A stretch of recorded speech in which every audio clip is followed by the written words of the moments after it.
after the fire, the smoke remains.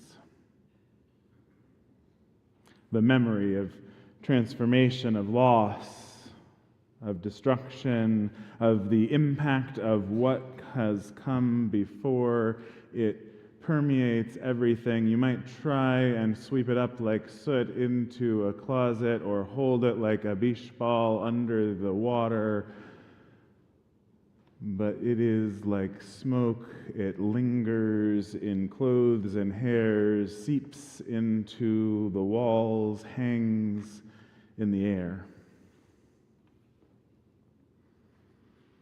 In 1991, there were a construction team breaking ground on a federal office project in Lower Manhattan, and they unearthed what turned out to be a colonial-era cemetery for enslaved Africans. The largest in North America. Somewhere between 10 and 20,000 people had been buried there beneath the streets of Lower Manhattan. And one coffin there in particular arrested the attention of the scholars who began to study the site. Nailed into the wood lid were 51 iron tacks forming kind of a heart-shaped design that they identified eventually as a Sankofa symbol. Sankofa, from the Akan language from Ghana, refers to an image of a bird with its head turned backwards. It literally means something like, go back and get it. Go back and get it. Have the courage to turn around and face what you are already carrying.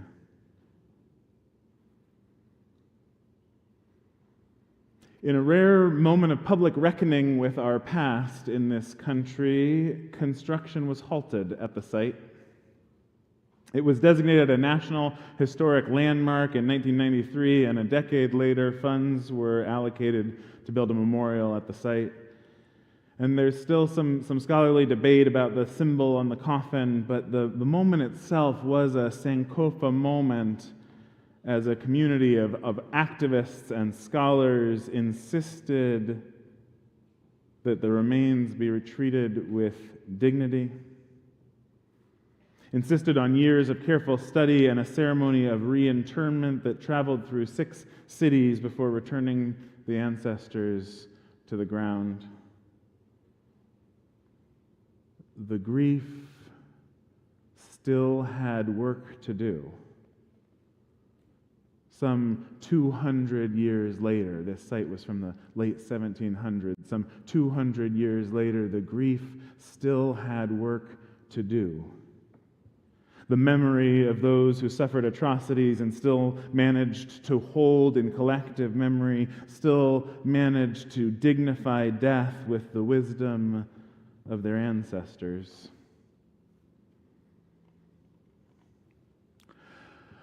I once had a chance to sit in a circle of clergy for a week with a Dr. Isaiah Barnwell, the singer of Sweet Honey in the Rock fame, who led us in singing, among other songs, There is a Balm in Gilead. And she drew the meaning of the song out for us Unitarian Universalist ministers who weren't quite sure about this idea of proclaiming Jesus' love, that he died for us all.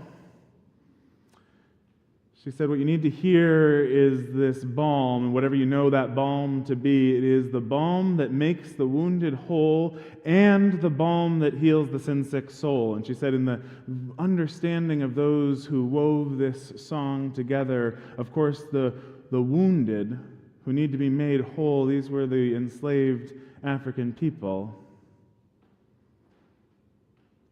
And that sin-sick soul, those whose souls needed to be healed of their sin sickness, of course, were the white enslavers. And she said the song's precise psychological genius is that it is the same balm to make the wounded whole, to heal the sin-sick soul. It's the same healing process of lamentation and reparation that heals both victims and perpetrators. Our bodies thirst for a balm that is a salve for our bifurcated beings, our culture of oppressor and oppressed. This is the kind of dichotomy that Ryan Coogler said his film was about. Ryan Coogler, the legendary local filmmaker whose film Sinners is up for 16 Oscar nominations tonight, the most ever. He created this film that begins with these lines. They foreshadow the whole story. There are legends of people born with the gift of making music so true it can pierce the veil between life and death, conjuring spirits from the past and the future. This gift can bring healing to their communities, but it also attracts evil. The film's set in the Mississippi Delta in 1932, and twin brothers, Smoke and Stack, played by Michael B. Jordan, have come home from Chicago with money and ambition, trying to build something new on the old land. They open a juke joint, and there the drinks are flowing and the music is happening, and then the reason I imagine many of you have not seen this film, the vampires arrive. And so I hope I don't spoil anything if you haven't seen it and mean to still, but it really tells you the whole story in those first lines. Sinners, it's about what happens when harm is done and something gets in the way of the grief.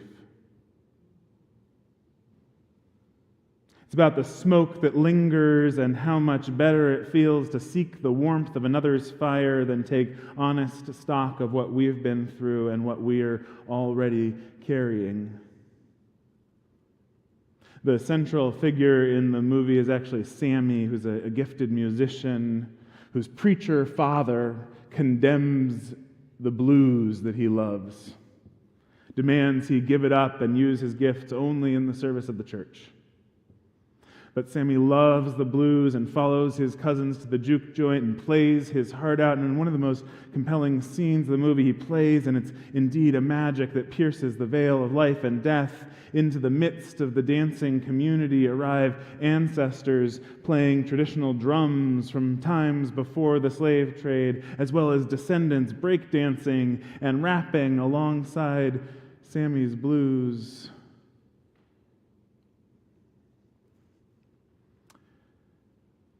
In our liberal tradition,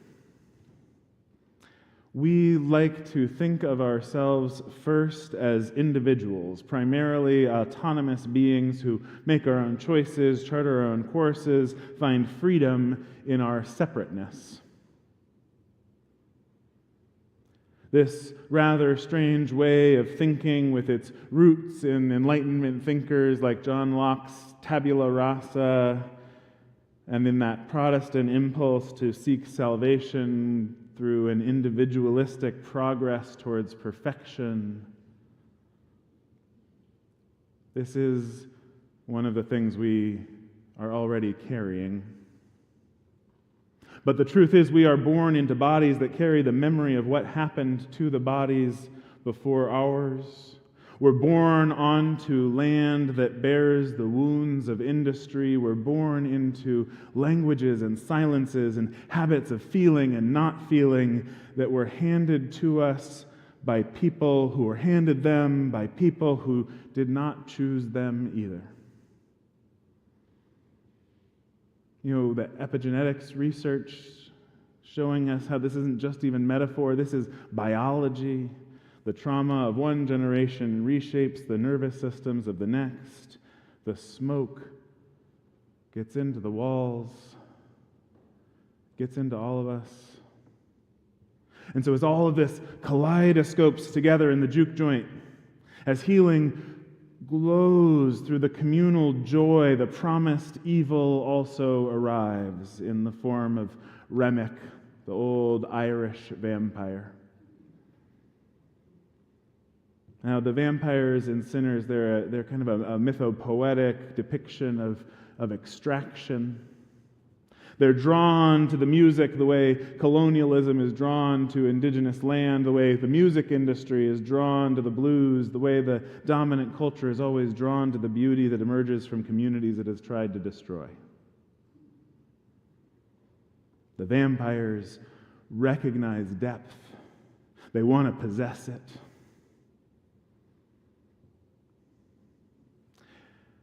And this question that they pose, it's one of those age-old religious questions, how to make sense of our suffering.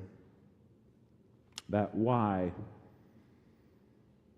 Tony Pinn, a black humanist theologian, first introduced me to the word theodicy as the study of this question in his book, Why Lord? Suffering and Evil in Black Theology. He explains how the traditional Christian understanding of redemptive suffering, that somehow our suffering serves a higher purpose, that he died for all, is morally bankrupt, enabling communities to justify or ignore injustice through a kind of spiritual bypass.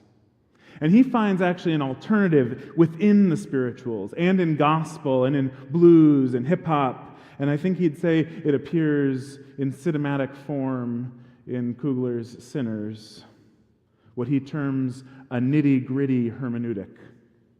In a word, he says, nitty-gritty hermeneutics is telling it like it is and taking risks. Telling it like it is and taking risks. The blues that course through Kugler's film don't say your suffering is worth it. They don't say God permitted it for a reason. The blues say this happened, it was real, I'm still here, and I don't have to lie about any of it. That's a theological stance. It's not theodicy in a traditional sense. It doesn't answer the why we suffer. In fact, it refuses the question of why in favor of a harder and more important question: how do we live with the enormity of it all? With all that we have inherited, with all that we have endured, with all that we carry, how shall we live? So Remick, the vampire, is drawn in, coming to find Sammy, find in him something that was taken from Remick long ago. In the complex dance of empire, the Irish vampire has traded his own colonized culture for whiteness and now declares, long ago, the men who stole my father's land forced these words upon us. I hated those men, but the words still bring me comfort. Those men lied to themselves and they lied to us. They told stories of a God above and a devil below, and lies of a dominion of man over beast and earth. We are earth and beast and God. We are connected, you and I, to everything. And so the vampires begin to intone an invitation over and over to be family, to come join us. All one family, an offer of love. They keep talking about this love that people will have with them. A seduction which our liberal, cut-off individualism is most vulnerable to. The offer of connection and belonging without the cost of inheritance, without the weight of history, without the nitty-gritty realities of our lives, the flesh and bone details, the smoke. Come join us. We're connected to everything. We're all the same. Trade the reality of your story for a vague and universal belonging. Become a vampire, in the metaphoric language of the movie. You won't hurt anymore. You won't hurt anymore, but you also won't be as alive as you were. Refuse the grief, cast off finitude, become invincible, become numb. Sammy survives the night and shows up to his father's church in the morning, barely clinging to life, clutching the broken neck of his guitar. And instead of embracing his son in all the mess, in the nitty-gritty reality of what he has been through, the preacher doubles down on his call for purity, demands his son let go of the guitar. And so Sammy drives off, still clutching that broken piece of beauty and truth, determined in the end to save the only life he could save. Keep turning back. Not to be stymied by shame, not to endlessly relive the trauma, not to dwell with nostalgia on a fantasy of what has been. Keep turning back to face honestly that which you already carry, which has formed who you are, which yet makes demands on who you are becoming. Keep turning back and let yourself be seen even in the hardest hurts, especially in the hardest hurts. For the balm that will heal us cannot be administered to any one of us alone. It is a balm that heals between us as we let one another witness and tend to the places we've been burned. May it be so, and amen.